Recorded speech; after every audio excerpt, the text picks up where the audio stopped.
কাছে বাড়িতে নেতাদের বাড়িতে অফিসে গিয়ে অফিসে তো অনেক সময় পাবেন না, এই নেতাদের পার্টিকুলার একটা জায়গা আছে বসার, সেখানে অনেক সময় তারা থাকবে না।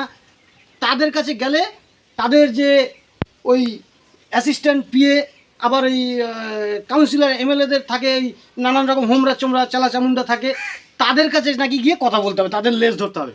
তাহলে আমার বক্তব্য সরাসরি এই যে যারা আপনাদের এই চালাবেলা হামলা মামলা এরা থাকে, এরা তো এসে ভোট চায় না সরাসরি, এরা পেছনে থাকে।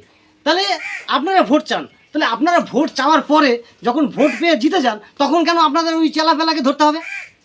উত্তর দিন না, উত্তর আছে আপনাদের কাছে? তাহলে ব্যাপারটা একদম পরিষ্কার। আপনাদের সাথে আপনাদের কি কি করা উচিত সেটা আমি বলে দিচ্ছি। হ্যাঁ, আমি কবি সুব্রত মিত্র, আমি আপনাদেরকে অ্যাডভাইস দিচ্ছি মানুষের সাথে সম্পর্ক গড়তে হলে আপনাদের কি করা উচিত। এটা প্রত্যেকটি কাউন্সিলর, প্রত্যেকটি এমএলএ এবং প্রত্যেকটি এমপি আপনারা মন দিয়ে শুনবেন।